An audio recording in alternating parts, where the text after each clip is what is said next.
Bonjour à tous mes petits lapins, aujourd'hui on va parler de 3 secrets que les fast-food auraient bien voulu garder pour eux. Avant ça on parle rapidement du concours Hans Spiner. Les gagnants auraient dû être annoncés dans cette vidéo, mais par manque de temps, et j'en suis désolé, ils seront annoncés soit ce week-end, soit lundi, dernier délai. J'en profite également pour vous dire que j'ai été contacté par des marques de high-tech. Dans une des prochaines vidéos, je ferai donc une annonce pour vous faire gagner 2 drones. Je vous dis pas laquelle, mais soyez attentifs, c'est pour bientôt. Pour finir, n'oubliez pas que demain à 18 h, comme tous les vendredis, on se retrouve en direct sur la chaîne, alors soyez à l'heure. On passe tout de suite à la vidéo, c'est parti.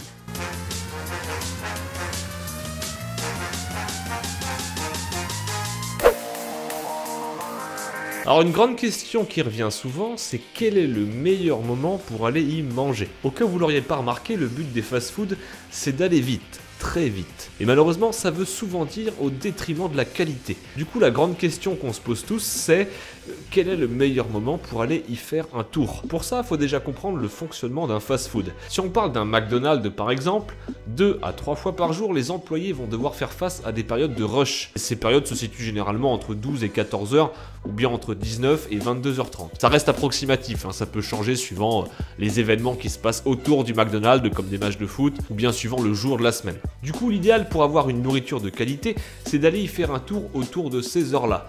Vous pouvez également viser les périodes d'avant ou d'après rush, c'est-à-dire les périodes calmes où les sandwichs et autres menus sont faits à la demande. Alors attention, cette astuce ne s'applique pas pour les frites qui, elles, ont tendance à stagner pas mal dans les bacs hors période de rush, mais ça, on y reviendra tout à l'heure. Si vous savez sûrement que les frites maison, ce sont des belles pommes de terre fraîchement coupées, bah au fast-food, c'est pas vraiment ça.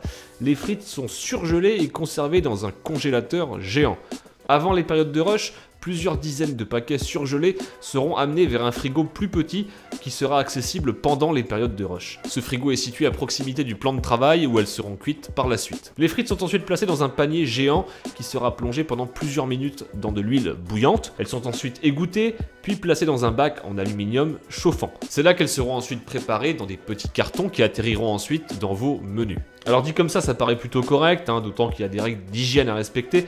Sauf que ces règles, elles sont loin d'être appliquées partout, et elles varient énormément d'un fast-food à un autre. L'huile par exemple est censée être changée une fois par jour, et c'est loin d'être toujours le cas. Et quand on voit le nombre de frites qui sont cuites par jour dans un McDonald's, je vous laisse imaginer la tête de l'huile à la fin de la journée. Alors je sais que tous les pros McDo vont se faire un plaisir de me reprendre là-dessus, en mode oui mais le saviez-vous, tu dis n'importe quoi, ils ont l'obligation de la changer, de toute façon, tu ne sais pas de quoi tu parles. Alors de 1, oui, ils ont l'obligation, mais il faut pas confondre obligation et application. C'est pas parce que ta mère te dit d'aller te laver les mains avant de manger que tu vas forcément le faire à chaque fois. Et de 2, comme beaucoup de jeunes, j'ai par le passé bossé dans un McDo, donc du coup, ouais, je pense être assez bien placé pour savoir de quoi je parle. Bon alors le mien était plus ou moins propre, hein, pourtant j'ai vu des trucs de dingue, alors imagine dans un fast-food plus laxiste. Enfin bref, on a parlé de l'huile, c'est-à-dire la cuisson, mais après il se passe quoi? Comme j'ai dit juste avant, après avoir été égouttées, les frites sont placées dans un bac chauffant où elles sont ensuite empaquetées, puis mises dans vos menus. Sachez pour info que les frites sont censées être changées au moins toutes les 20 minutes, afin qu'elles soient toujours chaudes et croustillantes. Mais enfin ça c'est sur le papier, hein, parce que dans la réalité, c'est une autre histoire. Alors en période de rush, c'est pas vraiment un souci.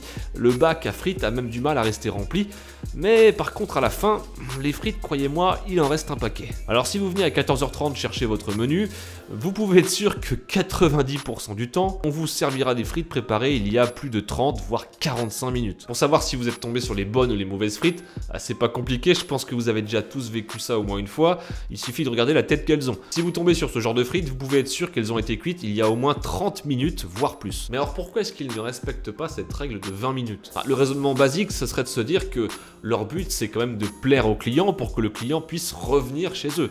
C'est du marketing de base, quoi. Eh ben, c'est pas aussi simple que ça. Déjà, jeter des frites ou n'importe quelle autre nourriture, c'est une perte pour l'entreprise. Et les pertes, le McDo, il aime pas ça.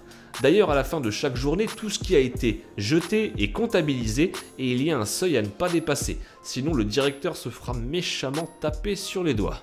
Les hamburgers! C'est un sujet que je souhaitais aborder parce que c'est quand même quelque chose qui soulève énormément de questions concernant la qualité de la nourriture dans les fast-foods. Et pour ça, je vais vous raconter une petite histoire. Alors à l'époque, un homme du nom de David Whipple acheta un hamburger. On était alors en 1989 et David se mit en tête de réaliser une petite expérience, laisser le hamburger pendant plus de 20 ans sans y toucher. Bref, 18 ans après, il décida de regarder un petit peu l'état de son hamburger, et alors qu'il s'attendait à voir la viande pourrie et le pain moisi, il n'en était rien. Donc beaucoup de gens se sont amusés à spéculer et à dire que ça venait sûrement des conservateurs qui sont présents dans les hamburgers, mais c'est un petit peu plus complexe que ça. Ceci dit, avant de chercher quel est le petit salopard responsable de ça, regardons si ce genre de phénomène s'applique uniquement aux hamburgers. Je vous épargne le suspense, la réponse est non. La vérité, c'est que beaucoup d'aliments transformés ne se décomposent pas ou ne sont pas consommés par la moisissure ou bien les êtres vivants. Essayez de laisser par exemple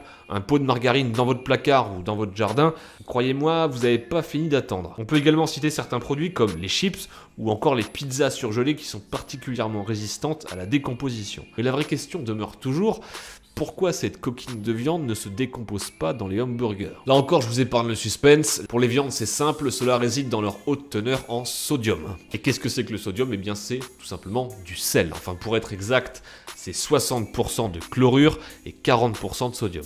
Mais explique-moi, Jamy, qu'est-ce que c'est que ce raffut dans le camion? Le sel a été un des premiers conservateurs avant l'invention des frigos, surtout pour tout ce qui touchait aux poissons et aux viandes. C'est donc pas vraiment une surprise qu'une viande remplie de sel ne pourrisse pas. Par contre, là où ça devient un petit peu suspect, c'est concernant le pain. Un pain fabriqué avec des aliments sains pourrit en quelques jours. Alors comment celui du McDonald's fait pour ne pas pourrir en presque 20 ans, bordel? Pour ça, il faut s'intéresser aux ingrédients présents à l'intérieur, comme par exemple le sirop de glucose à haute teneur en fructose, idéal pour choper un bon vieux diabète, l'huile de soja ou encore le sulfate d'ammonium, bref des ingrédients idéaux si vous voulez passer l'arme à gauche avant 40 ans. La conclusion, c'est donc que si les bactéries ne dévorent pas le pain du hamburger, c'est tout simplement parce qu'elles ne le considèrent pas comme de la nourriture. Et d'un côté, elles ont raison parce que, c'en est pas. Le pain du hamburger n'est qu'un ramassis d'ingrédients tous plus dégueux les uns que les autres, ce qui nous amène à la conclusion plutôt évidente: la seule espèce capable de manger un pain à hamburger est une espèce qui voit son taux de cancer, de diabète et de maladies cardiaques monter en flèche depuis des années. Cette même espèce qui aime souvent rappeler qu'elle se pense la plus intelligente de la planète, alors qu'elle va jusqu'à nourrir ses propres enfants avec une nourriture que même les champignons sont incapables de manger. D'ailleurs, à titre informatif, les champignons mangent le fumier de vache. C'est pour vous dire. Alors je précise que je suis pas du tout un anti-McDo, je veux dire, vous alliez au McDo ou que vous y alliez pas, moi, ça changera rien à ma vie. Mais voilà, je me devais de vous informer, en tout cas, de par mon expérience et de par les informations que j'ai pu récolter sur les fast-foods.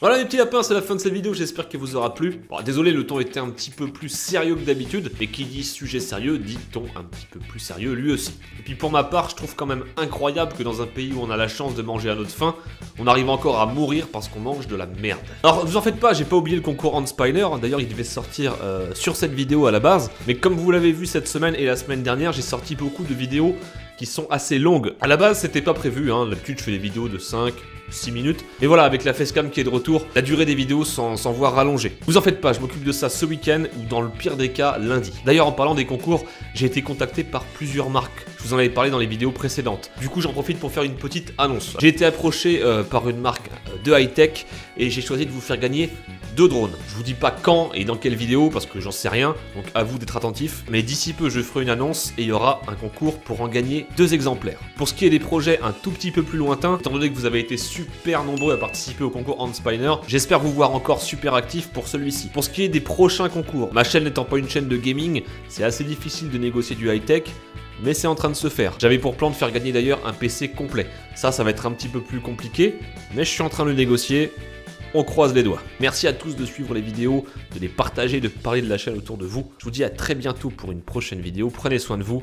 Vous êtes awesome. Comment chasser? Allez, faites-moi rêver là. Faites-moi rêver. Je sens que ça va être pas mal. Comment chasser sa belle-mère? Comment chasser sa femme? Bon, allez, je le mets. Donc là, c'est pas une question. C'est ce que tapent les gens. Le sujet, c'est les célébrités. Donc une célébrité qui commence par John. Et il y en a un qui met Elton John. Ça commence par John. Halftime cause the grind gets a bit tough. Go Jersey Shore, show you the door. Drop shit you never heard before. Because I'm peddling my gift, ain't settling for shit. Every week something new and it's steadily legit. Readily will pedal cause my scooter doesn't fit. Can't coast, no joke, 27 different shifts. Working for a dick is just something I don't get. So I'm doing what I love and avoiding politics. Readily will pedal cause my scooter doesn't fit. Can't coast, no joke, 27 different shifts. Working for a dick is just something I don't get. So I'm doing what I love and avoiding politics. Readily will pedal cause my scooter doesn't fit. Can't coast, no joke, 20